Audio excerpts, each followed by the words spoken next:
All right. Oh, perfect. More people. Yay. Um, okay, hopefully you guys can see us. This is a weird angle, but that's okay. Um, let's see. Hopefully I am oh yeah, I guess I was not. Am I share? Oh no, yeah, I'm already sharing this. Okay, great. Just making sure I'm not forgetting anything. Okay. Because that last time it was with green. Oh no. Okay. Let's hope it's just gonna work. All right. I think it is being recorded. Yes, perfect. Welcome, students. Thank you for being here. My name is Kostya. I'm the ITA program manager here at the University of Utah. So you might already have talked to me previously about different things related to your assistantships. This is Jane Price, and she'll tell you more about what she does. Hi, I work here at the Center for Teaching Excellence. And actually, my very first job at age 22 was teaching English in Seoul, Korea. And I taught at the University of Texas, the international students there, and also here at the U for a long time. Now I'm kind of a design and course consultant, pedagogy consultant. And I want to let you know, if you don't already, that the Center for Teaching Excellence, it says faculty center, but that's you. So if you have any questions, at any point about how your class is going or how you can change how you interact or grade or whatever, then come on down or contact us and you can have a one-on-one with one of the consultants down there. Yes, and hopefully today is going to be hopefully one of many workshops. Specifically today, we're going to be talking about how to facilitate group discussions. And then Jane will talk about kind of the agenda, the plan, what exactly we're going to be covering. Except Okay. my clicker will Yeah. Sometimes technology, right? obey. All right. All right. Yeah, that's still not working. Do you just use arrows or enter? Or what'd you do? It should be working. Okay, try again. Okay.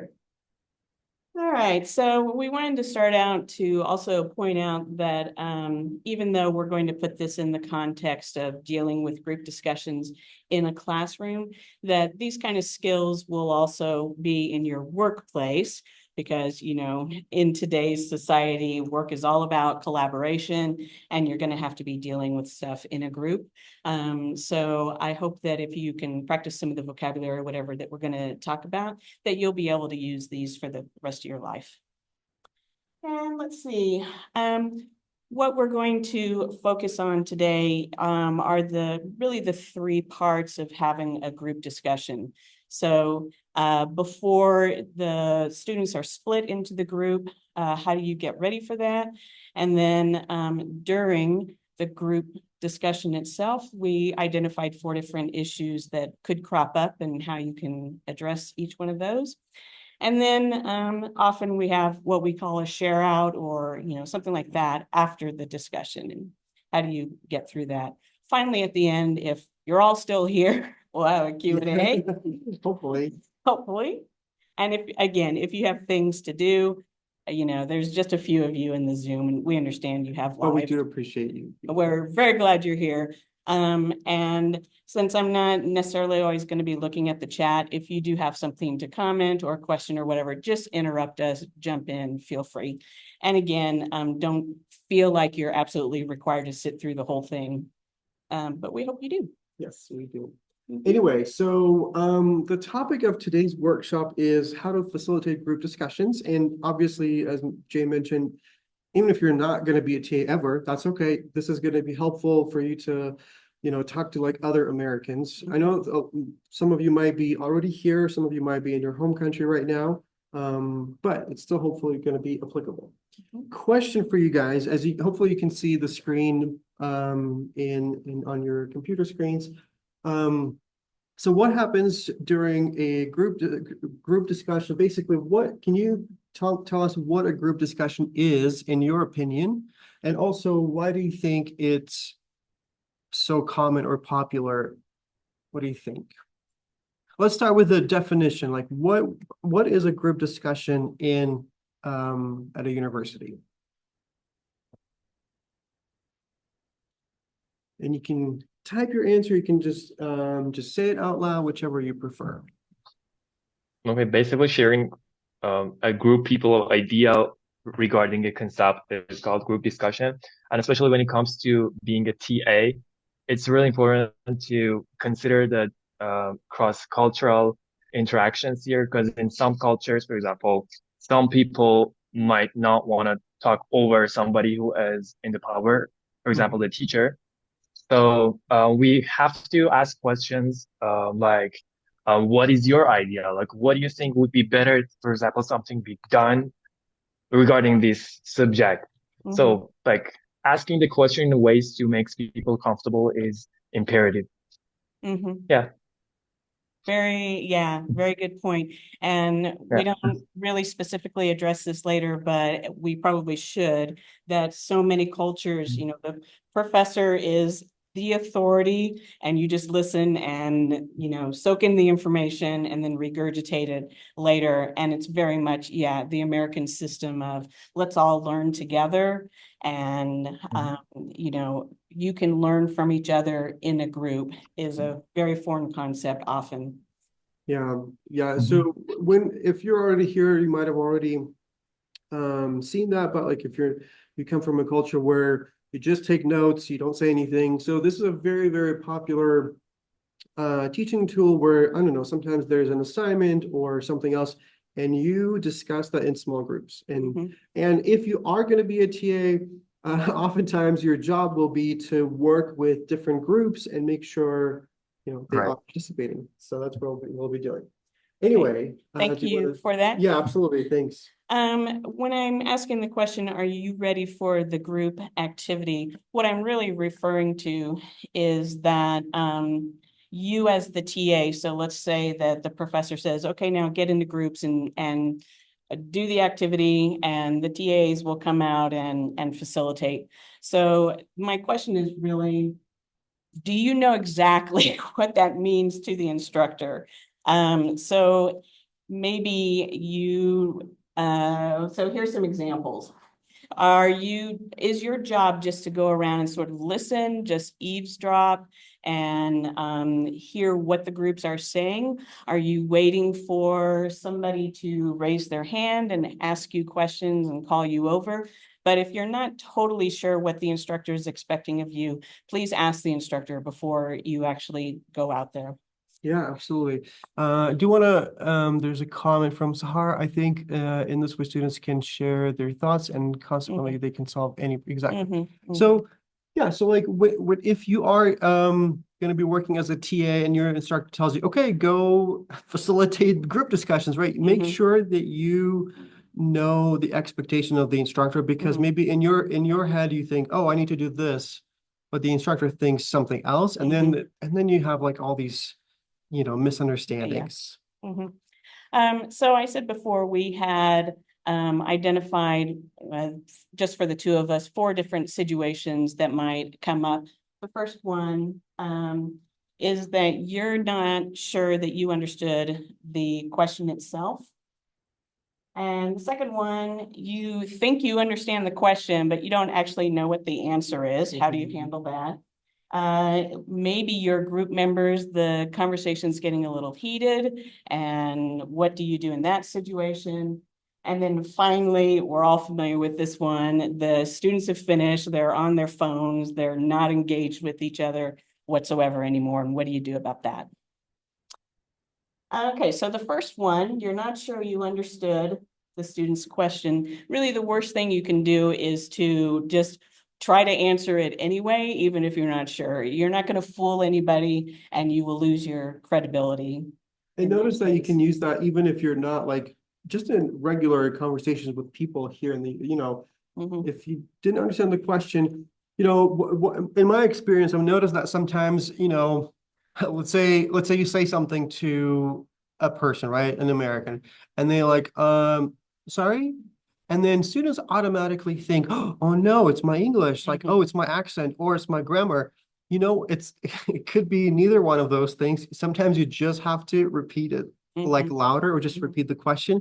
Because native speakers do this all the time. Don't automatically assume it's That your fault, yeah. yeah. Uh-huh. And Coach had brought up that it can really be perceived as rude just to say what Yeah, the don't just person, say like, let's say, Jane. Jane, no, I know. Jane says something, right?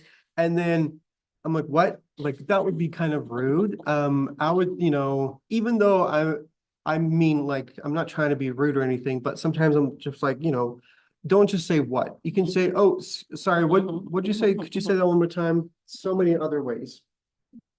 Yeah, and like Coach just said, sometimes it's just a volume thing. You just didn't hear it like that. So what we've done is come up with some kind of different vocabulary suggestions for you. If this were, of course, a live classroom, we would put you together and have you actually practice these things. But it's so artificial on Zoom and especially in a recording like this. But we're not going to do that. But we did just decide on this very first one, we'll just give you a little scenario. And the scenario is I'm a student in a group. Here is my imaginary group, and we're in a course when we're supposed to be doing a literature review or something. So we've been given this article, and I'm trying to, with the group, we're trying to decide whether to make something into a direct quote or a paraphrase. And so we're not sure about one. So Coach is the TA here, so I raise my hand and he comes over, and I'm an older, non-traditional student. Yeah, why not? Course. Well, hi, Jane. Costa, and in this part, we couldn't decide if we make a direct quote or a paraphrase here. So, Sorry, just to make sure, can everyone hear that? Can you guys hear the question? Sorry, could you repeat that one more time? oh yeah, so in this part, should we do a paraphrase or maybe a direct quote here? So just to clarify, you're asking if you needed to do both or either one, is correct? Both. No, Oh. either one. Okay. Okay. Gotcha. So We're so such in good this, actors. I mean, it's pretty artificial and it's pretty silly. But what we really want you to do is think through which of these things would be natural for you to just naturally say. If none of them are natural, what does feel natural to you? And really, again, if you feel like this is not something that you can just spontaneously say, my recommendation is that at home, when nobody's listening, to actually just physically say these out loud. Find one that feels comfortable to you so you can just whip it out when the moment calls for it. Yeah, absolutely. Let's We see. got a great performance. Oh, Woo! thanks, Yep, I'm Raphael. telling you, Thank you. Oscar worthy. I know. So that's when you are not sure. If you like, it's totally okay to ask. And again, even if you're not a TA, like if you're talking to someone at the bus stop, right? Like, can you say like, oh, sorry, could you say that one more time? All right. Clicker won't obey. Obey. Sorry, we're having some Technology. technological issues.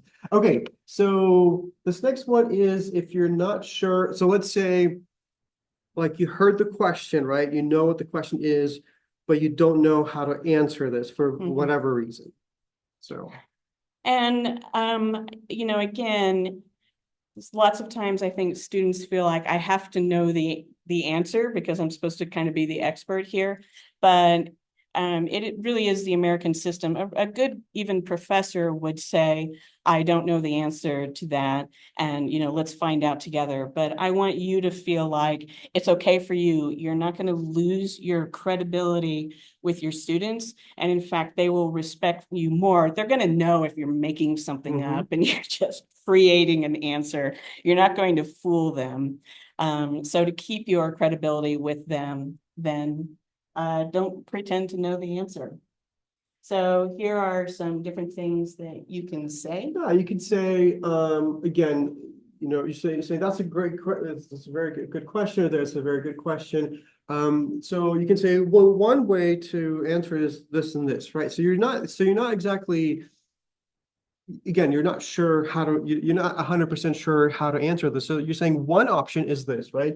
Or you can even say, let me double check, or let me ask the professor, or let me ask someone else. Like, it's not going to make you look less professional. In Mhm. fact, it's going to make you look like, oh, well, they care about the answer because they want to make sure the answer is in fact Mhm. accurate. And if you're Mhm. teaching like some, I don't know, I don't know, biology or something, you've got to give them the right An answer, accurate, an yeah. accurate answer. Otherwise, they're just gonna not respect you. Mhm. And to be sure, of course, then to follow up, if you say, I'm going to research that, or you research that, or whatever, in the next class, make sure that you remember to come back to that. Right. If you say, let me get back to that, make sure you get back to that. Because again, it's gonna make you look unprofessional. All right, so here's a really tricky one. And this is not so much, doing a group activity, but more if you're having an actual discussion about something, as was mentioned at the beginning of this presentation. That, and especially in today's political climate, things can get heated, and we would call those hot moments. So the worst thing you can do is just to ignore it and hope that the group works it out and that you don't know what to do and you're just going to try to avoid it. You are really in the position of authority, and the students want you to come over and intervene. So if things start to get heated and you see that a group is about to really have an argument, one thing that you can do is often what happens is they start going off on a tangent and they're no longer really discussing what they're supposed to be discussing. So that's a really easy out for you, is to direct them back to the topic. Now, remember, here we're trying to talk about la la la. And you can also just table the thing and stop the conversation and just say, I see that this is an emotional topic here. And so let's just stop the discussion at this point and then try to direct them again back to where they should be. Absolutely. And these are some phrases that you could use, right? So if people are, and again, it does, if you are a TA and your instructor told you to work with the group and they're arguing or disagreeing, you can't just say, oh, stop arguing. Like, they're not children, right? You've got to do it professionally. And you also need to make sure that they see that you validate their opinion, even if you disagree. Like, let's say, I don't know, what if you're a TA in a political science class? That could happen quite a bit, right? Or sociology, that could happen quite a bit, right? So you can say something like, I can definitely see your point, but have you thought about this, right? So in fact, you're validating the person. You're not agreeing with them, right? You're not saying, oh yeah, I agree with you. You're just saying, I get it. I get what you're saying, right? Or you can say, sure, but don't you think this and this? So again, you're showing that you are at least respecting their opinion. Yeah. Do you? And well, if you feel, if this is your personality and it lends itself to this, I mean, me personally, I just kind of want to avoid confrontation in general. But we are at a university and we are trying to promote critical thinking and evidence-based opinions, if they're, it's kind of an oxymoron. But so if you have the personality that you feel okay doing this, you can say, so how would you back that up? Or what evidence do you have for that? Because that is part of our goal, right? Is critical thinking skills. Absolutely. Right. And oh yeah, we can just move on to this one. Oh, are we done with that? Yeah, so like you can see, no, you're fine. Like you can see, I can see why you think so, but blah, blah, blah, right? Or you can say, could you tell me, or could you explain why you feel that way? So again, you're not saying who's right, who's wrong, right? You can just asking them about expressing their, maybe they can actually back up their opinion with some facts or statistics that you're not aware of. So it's definitely a good way to, and again, you'll notice that, being from another culture, and if you are put in a class with a bunch of Americans, it might be, you'd be like, oh my gosh, these 4 or 5 Americans are arguing. How do I stop this? Right. That's like, and that would be if you are employed as a TA, that would be part of your job to make sure you validate their opinions without them like physically hitting them. Just kidding. They're not gonna do that, but like arguing too much. All right, so here's I think the third issue that we came up with is you see that the group, they're done, they're on their phones, they're not talking to each other anymore. And is that okay? That might be something that you would want to ask your instructor before you go out to facilitate the conversations. But if that is not okay, then what can you do about it? Right, essentially, right. So you're working with a group and they're not doing what they're supposed to be doing. And trust us, it does happen. Or maybe they're finished in 2 seconds, Yeah, or they think they're finished. yeah. And so probably some of the people in the group are going, this is awkward, and I wish somebody would come and help out. And they probably would actually appreciate it if you go to the group and engage with them. Oh, So here's some, Yeah, I think it kind of skipped some of it. Anyway, Oh, so these are sorry. some of the, do you want to go back and, I don't know, what do we, yeah. oh, no, I think that's it. Okay. All right, so, Post jam. yeah, I messed it up. Right, so let's say the group is like done early, or if they're not participating, right? And the professor said, I don't know, here's the topic, discuss this for 8 minutes, right? And then the group is like done in, I don't know, 2 minutes. And you don't want to be like, oh, you still have 6 more minutes. Like that makes you look so petty, right? So Like they're unprofessional. kindergartners. Right. You have to treat them as adults. They know they're done early. They know the time limit is like 8 minutes. So you could say, you could even like sit down with them and say, hey, could you elaborate on that a little bit more? Right. That means like, could you tell us more about that? Also, we sometimes you have like really chatty students. Other times you have really quiet students. Jane, you had a good idea. Like, what do you do if, let's say, there's someone who's quiet, but you still want to hear from them? Or maybe you've kind of been eavesdropping and you know that one student had good ideas, but you know how group works, that somebody's going to take over the group and be the loud person, and it's do it my way. I have all the ideas. So how can you, maybe if you go over to that group, you could encourage the quiet one. Do you want to tell us more about what you were thinking? Or if they're assigned that after the discussion or the activity is over, that they should share their results or, whatever their final opinions are with the whole class. That if the group is quiet, you can just go over and have them practice that. Okay, who is going to be the person who's going to present to the whole class?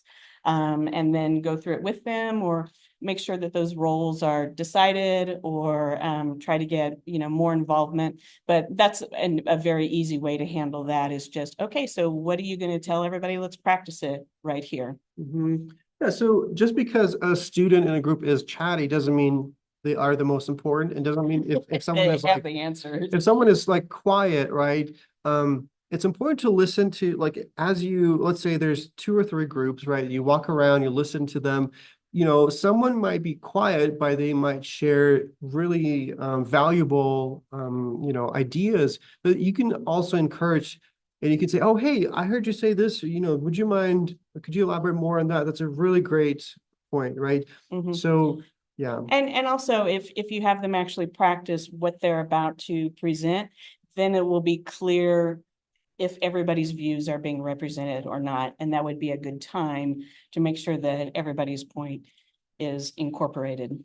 Which leads us to the next and final thing here. If the group is supposed to share their results, then so yeah. in that same kind of example with the student, then how can you be sure that that student feels like they were important and part of the group if the person presenting is not talking about what they had actually said? So my suggestion on this one was maybe as the TA, that the chatty loud person presents and you are thinking to yourself, yeah, but what about that other student who had these really good ideas? That you, as the TA, are welcome to say, so someone else in the group had said blah, blah, blah, blah, blah. You don't have to point out that student because maybe they just don't want to present. They don't want to be on the spot. But that will really show the other group members that you were paying attention. So it'll increase your credibility with the other group members, but also will make, of course, that quiet student feel like, hey, somebody listened to me. Mhm. Somebody values my opinion, even though I might be shy or Mhm. whatever. Hey, So that's, we wanted to keep it kind of short, no more than 30 minutes, but we do want to ask you if you have any questions or maybe suggestions. We wanted to do this, in the future, like more workshops like this. and also if you've had some of these situations that you've already experienced either as a student or as a TA, and if you want to share anything, now is your time to do it. Yeah. Maybe if you've experienced, when someone is not participating or participating too much. Do you even like group I work? guess Uh-huh. Go ahead. I guess the points that you are sharing is so useful because I've been a TA before, but I wasn't much involved in the teaching, but I was mostly supervising the labs.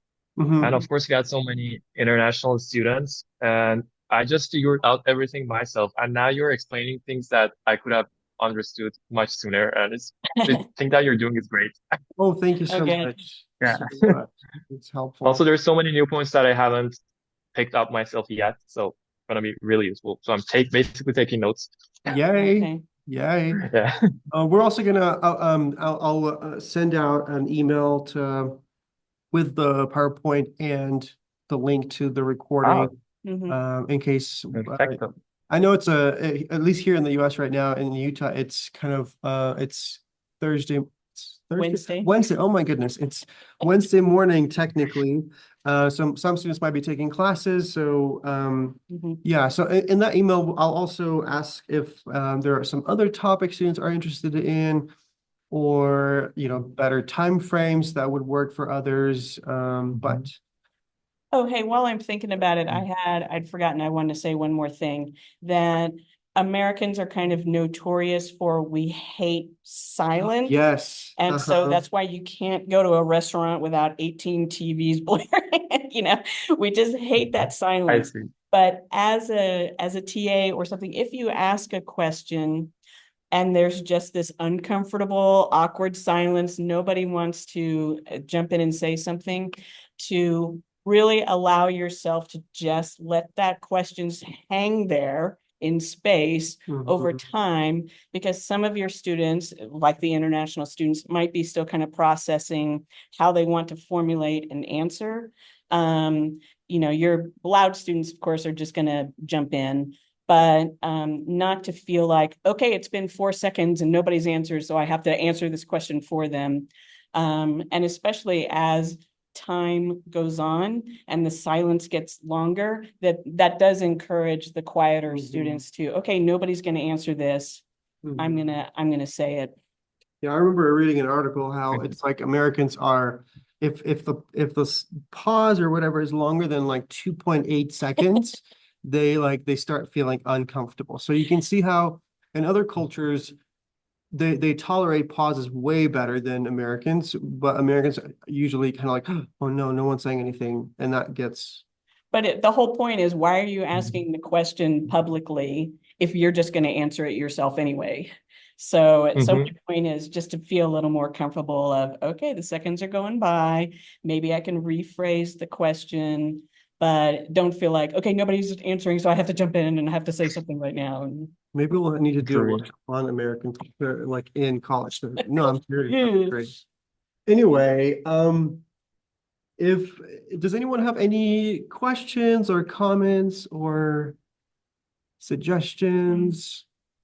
Only good ones, please. I'm Okay. kidding. No, Sahar made Oh a yeah, good comment let's there. see. There is a comment. Sorry. Actually, we are not familiar with your teaching methods, and it can Mhm. good to discuss these matters as well. Yes. Yeah, even at this point, I still take for granted, the way I grew up watching my instructors and what I'm used to. So that's always good to remind me that, well, just because it's obvious to you doesn't mean it's obvious what the teaching Mm-hmm. methods are here. Yeah, Mhm. that's a good, thanks, Sahar, and everyone, and for the previous comments.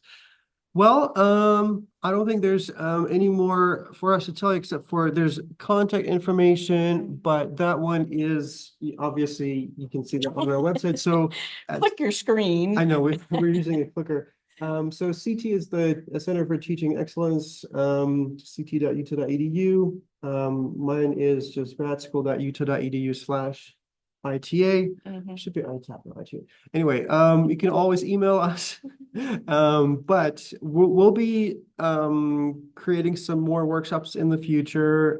If you think of some good ideas, again, I'll be sending out that email. You can respond with like an idea. What would we don't want to like do a workshop on something you're like, ugh, again. Again. This is so boring. Tell us something that you would actually like to, maybe you are not in the US yet and you are anxious about coming here.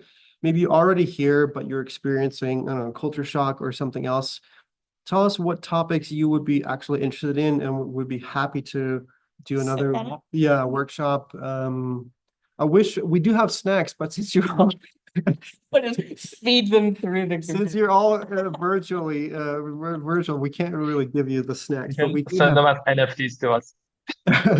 Anyway, that's it for today. Jane, did you Okay. have any other questions? or No, comments? thanks to you all for sticking it out and staying with us. For this Yes, whole thing. appreciate your participation. Thank you guys. Have a Okay. good rest of the day. Bye. Bye.